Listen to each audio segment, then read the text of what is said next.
네, 안녕하세요. 오늘은 창세기 37장 18절에서부터 36절까지의 말씀입니다. 오늘 본문은 요셉이 애굽의 종으로 팔리는 이야기입니다. 형들은 멀리서 요셉이 오는 것을 보고 그가 다가오기도 전에 그를 죽이려고 공모합니다. 그들은 요셉을 꿈쟁이라고 부르죠.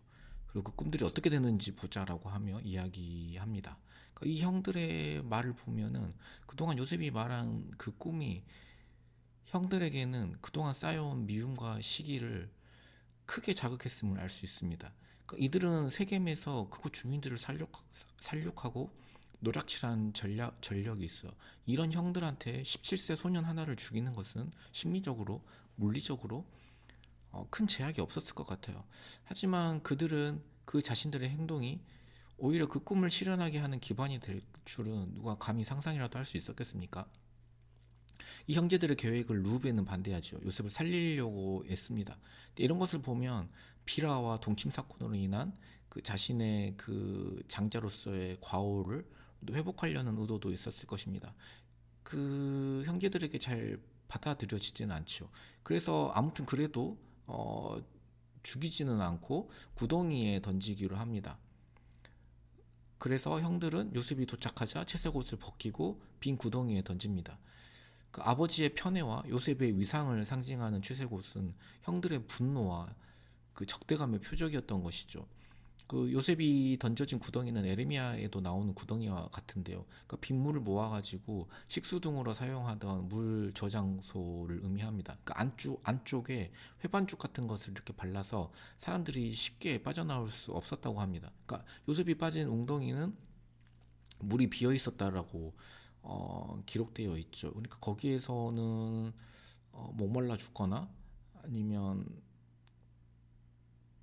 배고파 죽거나 죽을 수밖에 없는 상황이었죠. 그러니까 본문에는 이에 대한 언급이 없지만 창세기 42장에 보면 이때 요셉은 형들에게 은혜를 베풀어 달라고 괴로워했으며 형들은 이를 외면했다라고 기록하고 있습니다. 그러니까 요셉을 구덩이에 둔 채 그들은 태평하게 음식을 먹고 있었지요. 이때 애굽으로 이집트로 내려가는 상단 행렬이 이들의 눈에 보였습니다. 이때 유다가 요셉을 상단에 팔자고 제안합니다. 그러니까 동생을 죽여서 피를 우리가 덮어둔들 무슨 유익이 있겠느냐라고 말을 합니다. 그러니까 노예로 팔면 어차피 죽은 목숨일 테니까 혈육을 직접 죽여야 하는 부담을 덜 수 있고 또 범죄를 은폐해야 하는 번거로움도 덜 수 있으며 돈까지 챙길 수 있다는 거죠. 그러니까 매일 성경 해설에도 나와 있지만 창세기 37장에서 50장은 요셉의 이야기인 동시에 유다의 이야기이기도 합니다. 그러니까 형제의 생명을 팔아넘겼던 유다가 형제를 위해서 자기 생명을 바치는 그러니까 유다 지파의 시조이자 다윗과 예수 그리스도의 조상으로 변화되는 과정도 담겨 있죠. 그러니까 제가 어떤 광고를 보았는데 주인공 보프에 관한 광고예요. 좀비 떼들이 막 다가오는데 주인공이 좀비 떼한테 저 주인공이에요라고 이렇게 조용히 말을 하니까 좀비 떼들이 방향을 확 꺾어가지고 허리를 확 꺾어가지고 다른 곳으로 가더라고요. 그 주인공의 힘은 대단하죠. 그런데 지금 창세기 37장에서 50장은 결코 요셉만이 주인공이 아니에요. 하나님은 결코 편애하시는 하나님이 아니십니다. 유다의 이야기도 그만큼 중요하지만 뿐만이 아니라 이 형제들을 다 사용하셔서 12지파의 조상으로 이스라엘을 세워가십니다. 그러니까 요셉 같은 주인공 같은 삶이 아니어도 하나님은 우리 한 사람 한 사람을 주인공처럼 여겨주시며 경중을 따지시지 아니하시고 우리를 유다의 형제들과 같이 교정하고 다듬어 가십니다. 여기서 좀 헷갈리는 것이 이스마엘 사람과 미디안 사람으로 번갈아서 언급이 되는데 동일한 유목 상인들에 대한 다른 이름이라고 보시면 되겠습니다. 그리고 야곱에게는 염소 피를 바른 채색 옷을 가져가죠. 가져가서 이렇게 이야기합니다. 우리가 이것을 발견하였으니 아버지 아들의 옷인가 보소서 하매. 그러니까 형들은 절대로 아버지에게 찢기고 피 묻은 요셉이 옷을 보여주면서도 죽었다라고도 이야기하지 않고 짐승이 찢었다라고도 말하지 않습니다. 도리어 아들의 옷이 맞습니까라고 묻습니다. 그러니까 사실 확인이 아니라 해석을 유도하는 질문이죠. 그러니까 증거를 내놓고 자신들이 거짓말을 직접적으로 하는 것이 아니라 아버지가 결론을 내리게 하는 거죠.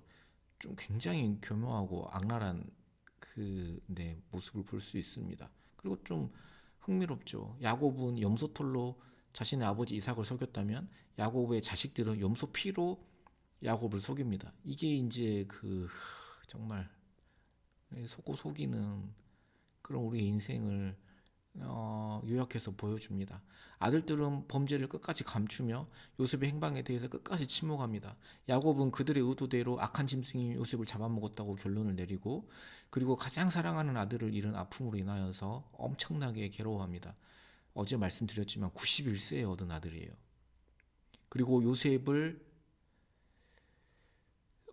장자의 그 상속자로 생각을 했습니다. 그러니까 요셉을 통해서 장자의 복을 입고자 했던 그 찬란했던 채색 찬란했던 꿈이 산산이 부서지지요. 그러나 그 자리에서 야곱과 이스라엘을 또 요셉을 향한 하나님의 꿈이 시작됩니다. 그러니까 인간의 시기와 이 편애, 이 모든 상처, 이 모든 분노, 이 모든 혼돈이 요셉을 구덩이에 던졌지만 하나님의 섭리는 그 구덩이를 끝이 아니라 길로 바꾸십니다. 그러니까 야곱은 요셉을 잃고 인생의 모든 것을 잃어버린 것처럼 고통스러워했지만 사실 야곱이 어떤 것으로도 위로를 받지 못했죠. 사실 요셉은 죽은 것이 아니라 하나님의 섭리 손길 안에 있었습니다. 우리 역시 삶에서 무언가를 잃어버리고 망한 것 같은 절망감을 느낄 때가 있지만 우리가 하나님 손 안에 있다면 결코 온전히 잃어버린 바 되지 않음을 우리가 기억해야 합니다. 그리고 요셉이 겪은 고난, 유일한 재산인 옷이 벗겨지고 물 없는 구덩이에서 목마름을 겪고 은혜 팔려간 것, 이 모든 것들은 십자가에서 고통받으신 예수님을 떠올리게 하지요.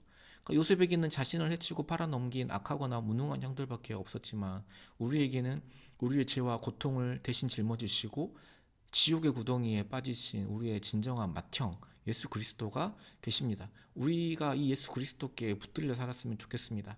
때로는 우리의 삶이 요셉이 빠진 물 없는 그 구덩이 같고 야곱처럼 모든 것을 잃어버리고 산산이 부서진 것 같은 절망의 순간과 그 상실의 순간을 마주하기도 합니다. 그러나 주님은 인간의 악과 혼돈이 우리를 구덩이에 던질지라도 하나님의 섭리는 그 구덩이를 끝이 아니라 새로운 길로 바꾸시는 줄 믿습니다.